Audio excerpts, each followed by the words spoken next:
꿈꾸는 기관사 김영훈입니다. 예, 반갑습니다. 오늘 저는 여러분들과 노동이라는 주제로 이야기를 할 텐데요. 별로 재미없을 것 같은 주제, 아니면 좀 무서울 것 같은 오늘 이야기에 여러분들 이렇게 많이 와주셔서 일단 너무 고맙습니다. 예. 여러분들 노동하면 뭐가 떠오르신가요? 연장? 예. 흔히 뭐 3D 업종이라고 하는 더럽고 힘들고 어려운 일, 아니면 붉은 머리띠, 쇠파이프, 과격한 시, 뭐 이런 부정적인 이미지가 있을 수도 있을 것 같아요. 제가 2010년도에 민주노총 위원장 됐을 때 처음 했던 일 중에 하나가 경찰청 수배 전단에 나오는 노동자풍이라고 하는 그 이상한 문구를 없애는 일이었어요. 흔히 흉악범들 있잖아요. 뭐 살인, 강도 이런 거 수배 전단 보면은 키 뭐 몇 미터에 어디 경상도 말씨, 그 마지막에 노동자풍 이렇게 돼 있어요. 여러분들 노동자풍이 뭐예요? 누가 노동자풍이에요? 노동자풍 나와. 예? 노동자풍이 도대체 뭔가? 은연중에, 그죠? 아주 흉악범들은 당연히 노동자풍일 거다. 경찰청에서도 이러한 우리의 문제 제기를 긍정적으로 검토해서 이제는 노동자풍이란 말 쓰지 않습니다. 근데 여러분, 노동이야말로 인간이 동물하고 구분되는 대단히 중요한 잣대이죠. 인류의 역사는 불의 발견으로부터 시작됐잖아요. 불의 발견만큼 중요한 건 불을 만드는 거였죠. 불을 창조하는 것, 노동입니다. 인간은 인간 밖에 있는 세상, 즉 자연이나 사회를 인간에게 이롭게 창조하고 개조하는 일을 하는 것이죠. 그게 바로 노동이죠. 이게 좀 어려운 말로 하면 아담 스미스가 국부론에서 이야기했던 노동가치론입니다. 그 이후에 왜 웃으세요? 노동자풍이 이런 이야기해서 그런가요? 그 이후에 칼 막스나 잉여가치론, 지금 고전경제학이나 모든 경제학의 기본적인 명제가 되고 있는 거죠. 인간의 수고로움이야말로 모든 가치를 창조하는 원천이 되는 겁니다. 그런데 이렇게 중요한 노동이 왜 이렇게 천대받고 또는 불온시되는 건가? 그 이유는 무엇이고 극복할 수 있는 방법은 무엇인가? 오늘 여러분들과 함께 제가 나눌 이야기입니다. Once upon a time you dressed so fine, threw the bumps of dime in your prime. Then you 2009년도에 평택에 있는 쌍용 자동차 공장에서 2,600명이나 달하는 대규모 정리해고를 둘러싸고 극심한 갈등이 있었죠. 그때 일부 언론에서는 그런 노동자들을 자기만 살겠다고 공장을 불법적으로 점거하는 아주 이기적인 집단으로 매도했거든요. 그런데 그 여름, 그 뜨거웠던 여름, 물도 반입되지 못하는 그런 상황에서 그 노동자들이 절규했던 것은 함께 살자는 것이었습니다. 여러분, 함께 살자. 저는 함께 살자란 말만큼 우리 노동운동의 어떤 가치나 의미를 잘 이야기하는 단어는 없다고 생각합니다. 나만 아니면 돼, 이게 아니고 함께 살자는 거였습니다. 함께 사는 게 뭘까?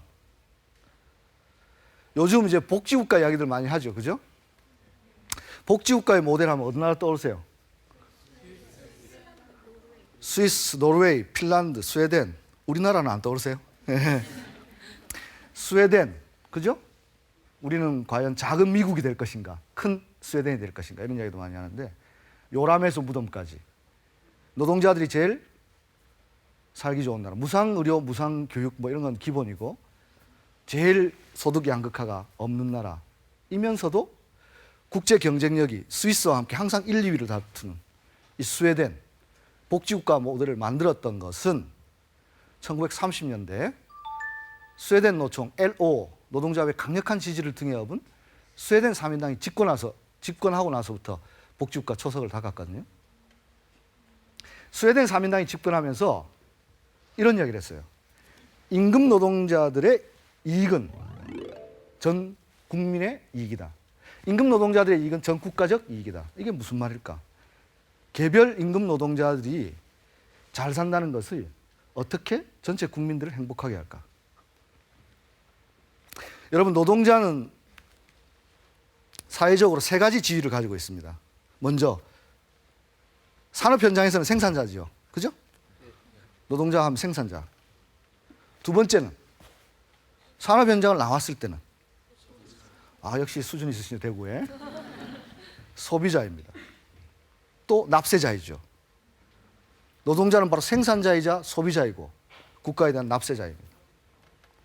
이런 노동자들이 대우가 또 지위가 향상된다는 것은 구매력을 가진 튼튼한 내수 시장이 형성된다는 거고, 세금 중에 제일 잘 거치는 세금이 뭐야? 근로소득세. 원천적으로 국가의 세금이 징수되고 국가의 재정이 안정화된다는 것을 뜻합니다. 스웨덴은 그것을 알았습니다. 이런 선순환 구조를 가져갔던 거죠. 몇 가지 예를 들어볼까요? 미국의 자동차왕 헨리 포드 아시죠? 헨리 포드. 대량 생산, 컨베이어 시스템, 자동화. 할아버지가 만들었던 회사를 이어받았던 헨리 포드 2세는 이 컨베이어 시스템, 이렇게 자동화된 공장을 시찰하면서 일부 라인에서 로봇이 자동차 생산에 투입되는 것을 상당히 흐뭇하게 바라보고 있었어요.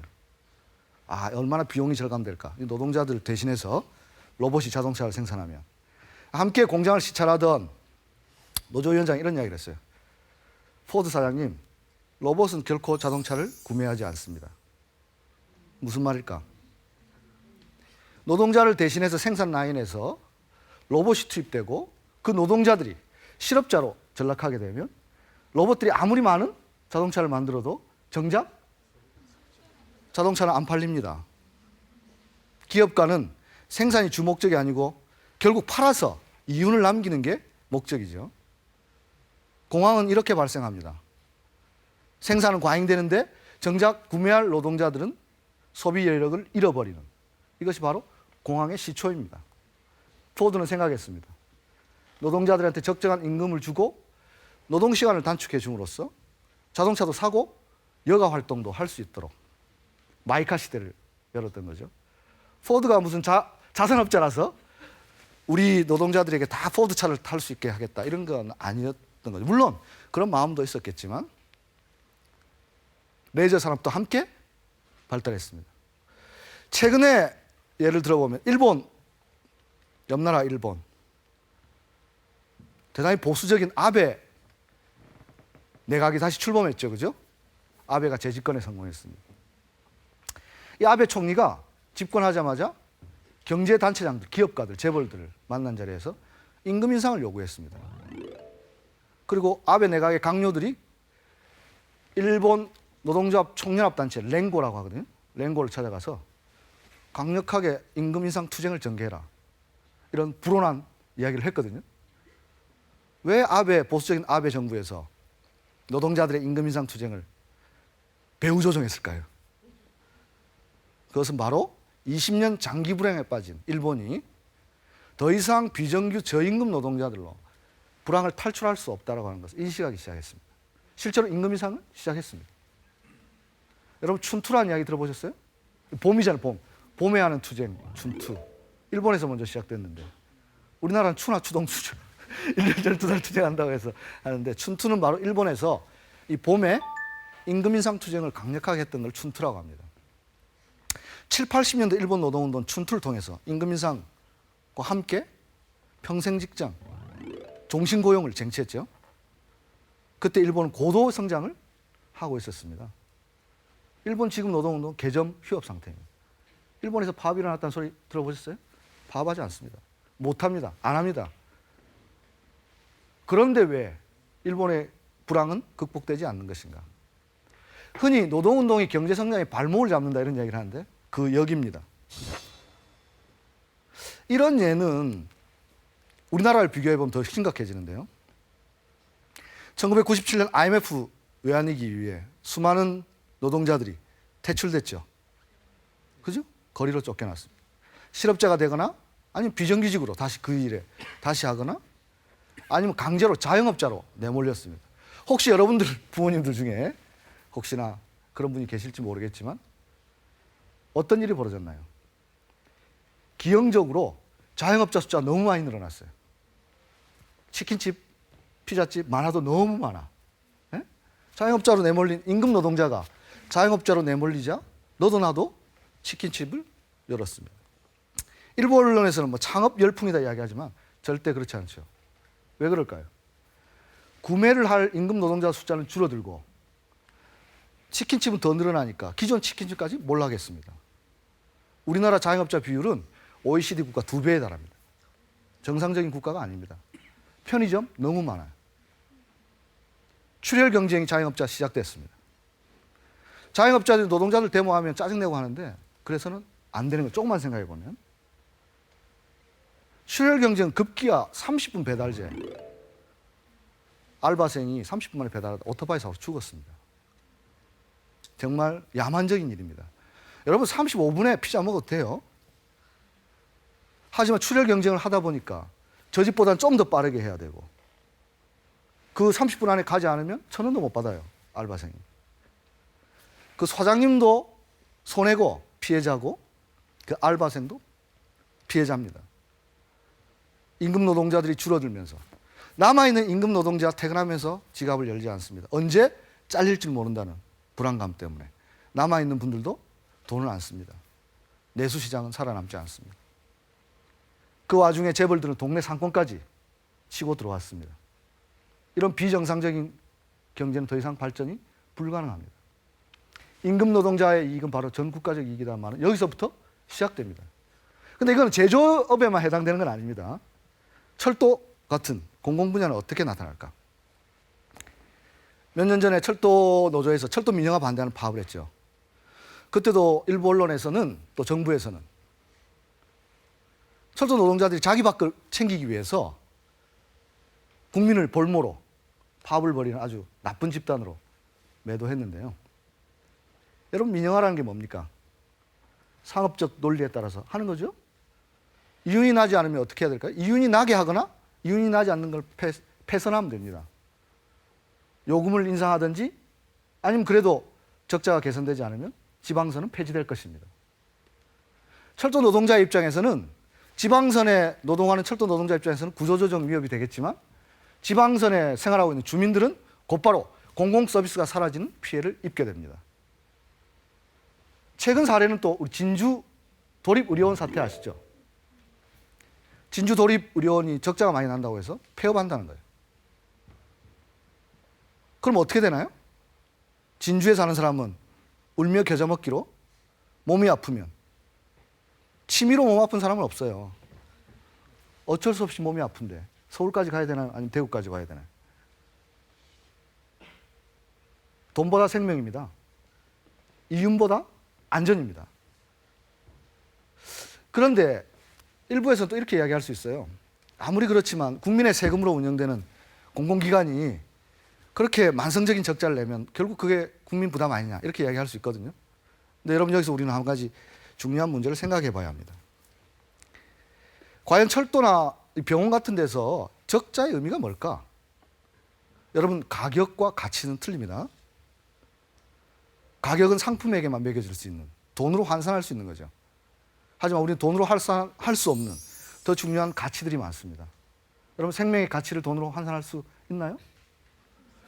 지방 주민들의 이동권을 돈으로 환산할 수 있습니까? 우리는 환산할 수 있는 것만 생각합니다.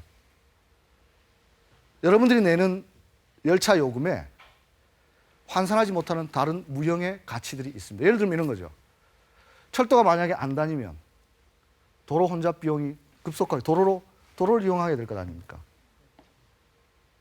기름 한 방울 안 나는 나라에서 도로에서 빚어지는 그 많은 극심한 정체그로 인한 비용 누가 계산해야 할 건가? 나는 평생에 철도 안 타니까 나는 상관없어. 아니죠. 철도가 지방선이 없어지면 그만큼 차가 도로로 나올 것입니다. 누군가는 부담해야 합니다. 이게 흔히 말해서 비계량적 가치라고 합니다. 계량할 수 없는 가치.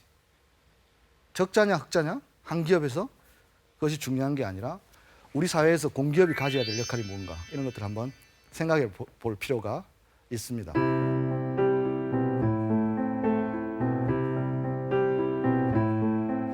I've heard there was was a secret chord that David played and it pleased the Lord. But you don't really care for music, do you? It goes like this: the fourth, the fifth, the minor fall, the major lift, the baffled king composing hallelujah, hallelujah. 자, 이제 평등과 연대, 함께 살자 개념에 대해서 알아봤는데요. 근데 이게 당연히 어렵지도 않잖아요, 그죠? 한 번만 생각해 보면 알 수 있어요. 임금 노동자들의 숫자가 줄어들고 극빈층으로 전락하면 세금도 줄어들지만 반대로 보호해야 될 국민들은 늘어나서 복지 비용은 늘어납니다.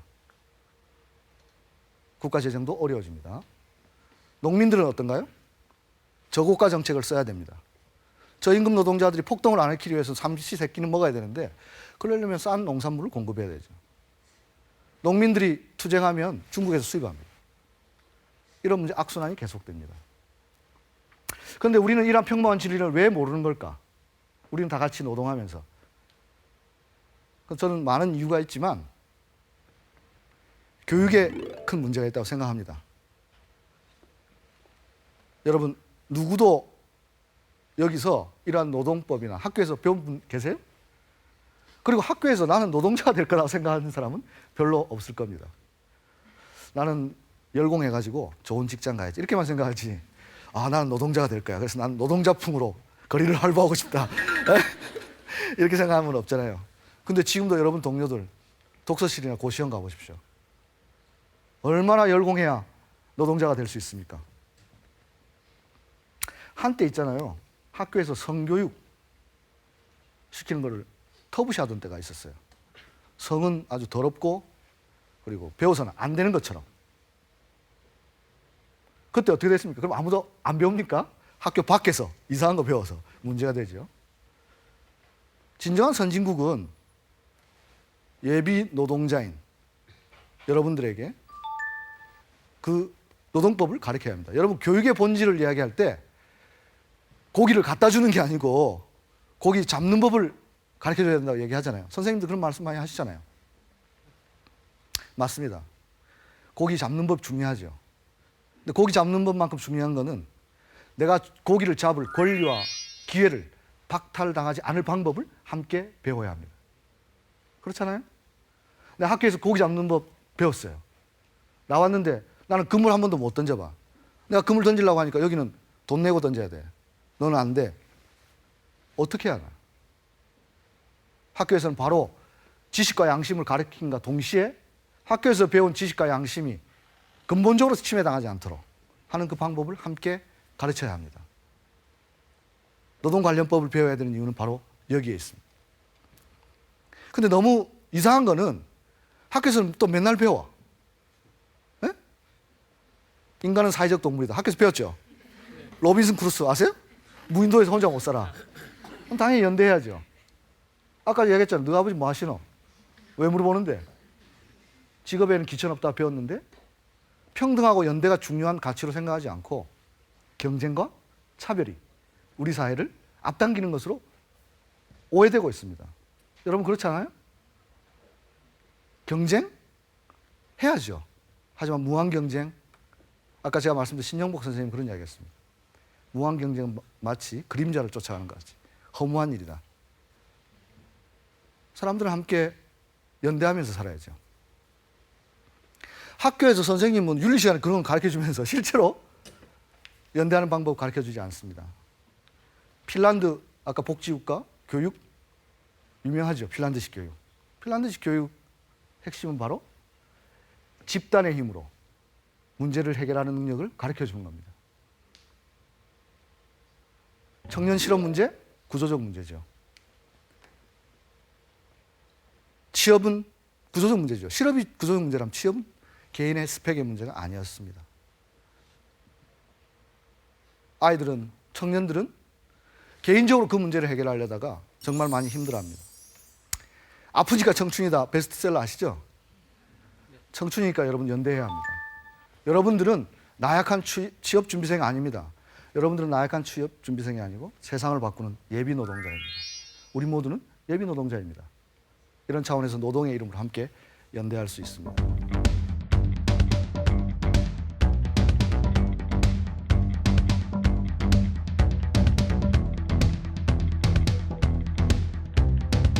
I turn around, but not to change direction. Another step, and we'll all be on our way to the center of attention. Cheap hearts are always on the way. 이제 마지막 제 이야기는 어떻게 하면 연대가 가능할까? 2011년도에 1월 달에요. 홍익대학교를 비롯해가지고 서울의 연대, 고대, 이화여대 중요한 사립대학에서 청소 노동자들이 투쟁이 벌어졌어요. 여러분, 청소 노동자들은 유령 같은 존재라고 했거든요. 새벽 5시쯤에 출근해가지고 학생들 오기 전에 학교를 깨끗하게 치워야 합니다. 학교 구석구석을 청소하지만 정작 자기는 씻을 데가 없어요. 이런 열악한 조건 속에서 노동자들이 노동조합을 만들었습니다. 그러자 학교는 용역업체를 통해서 전원 계약 해지를 해고 통보를 했죠. 연말만 되면 그 일이 반복됩니다. 다 즐거워야 될 연말에 아무도 즐겁지 않습니다. 비정규직들은. 나는 내년에 또 일할 수 있을까? 노동조합을 만들었더니 이건 웬걸? 전부 다 해고시켜버리네? 투쟁했습니다. 학생들이 연대했습니다. 처음에. 파업을 해서 청소를 안 하니까 학교가 엉망진창이 되잖아요. 휴강 몇 번 교수님들 안 나오면 학교 엉망진창 안 되거든요. 교수님들이 나쁘다는 게 아니고 청소 노동자들이 얼마나 소중하다는 걸 알게 됐습니다. 3일만 청소를 안 하니까 아이들은, 학생들은 도서관이고 어디고 공부를 할 수 없었어요.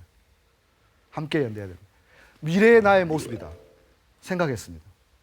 함께 싸웠습니다. 그리고 3월 계약을 했어요. 학생들이 이제는 반값 등록금 투쟁을 했어요. 그죠? 청소 노동자들이 함께 연대했습니다. 왜? 왜 그랬을까요? 청소 노동자는 예비 학부모들입니다. 또는 학부모입니다. 그죠? 반값 등록금 되면 학생들만 좋나요? 우리 같은 예비 학부모들 좋잖아요.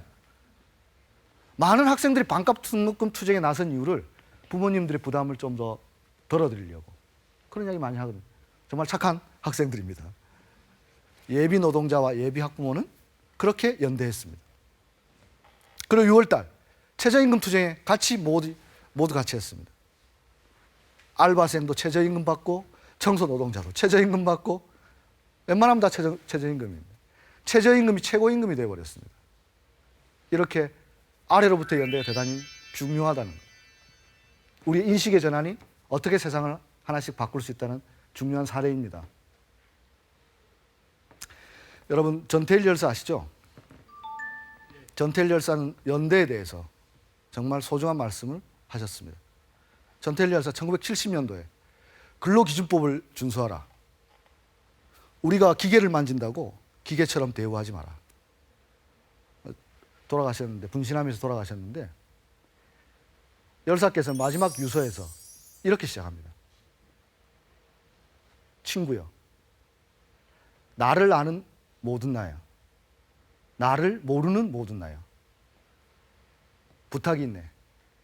지금 이 순간 나를 영원히 잊지 마라 주게.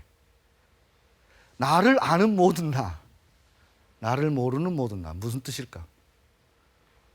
그것은 바로 남을 위해 내가 희생하는 것은 곧 나를 위해 희생하는 것이라 같다라고 하는 그 말씀입니다. 우리는 노동의 이름으로 또 다른 나, 옆에 여공들 정말 12시간씩 13시간씩 밤에 바늘에 찔려가면서 일하는 여공들을 위해서 전태일 열사는 자기 차비를 털어서 풀빵을 사주고, 그 행동이 바로 나를 위한 일이다. 왜? 그 옆 동료는 또 다른 나이다 라는 겁니다. 대구 출신입니다. 초등학교도 나오지 못했던 전태일 열사는 그 어떤 위대한 철학자보다 훌륭한 말씀을 마지막으로 우리에게 남기셨습니다. 우리 민주노총이 그런 정신을 받들려고 생각하고 있습니다. 제가 꿈꾸는, 또 여러분과 함께 꿈꾸는 노동이 존중받는 새로운 세상은 바로 그런 것입니다. 자, 이제 피자 배달이 좀 늦었다고 여러분 너무 짜증내지 마세요. 그 알바생은 또 다른 나입니다. 그 누구의 동생이고 그 누구의 아들입니다. 마트에 가서 불친절하다고 엽서에 적어가지고 넣고 뭐 그럴 수도 있겠지만 그 서비스 노동자 웃다가 우울증 걸린 사람일지도 모릅니다. 강제로 웃어야 되는 그 마음속에 가슴 멍들어 있을 그런 노동자일지 모르고 그 누구의 어머니 누이고 또 다른 나입니다. 여러분 버스 타다가 보면 급출발할 때 있죠. 그래 막 넘어지고 그 버스 노동자 어쩌면 몇 시간째 화장실도 못 가고 목적지까지 달려야 되는 그런 또 다른 우리 아버지일지 모릅니다. 그렇잖아요? 우리 모두 노동의 이름으로 연대하고 여러분들 행복한 노동자가 되기를 기원합니다. 그리고 저는 오늘 이 방송을 위해서 이렇게 노동하고 계시는 우리 대구 MBC의 언론 노동자들 그리고 우리가 떠나간 자리를 깨끗하게 치워주실 청소 노동자들 그리고 우리 집까지 안전하게 또 모셔다 줄 운수 노동자들 모든 또 다른 나 노동의 이름으로 하나 되는 또 다른 나를 위해서 격려와 사랑의 메시지를 전하면서 오늘 제 이야기를 마치겠습니다. 고맙습니다.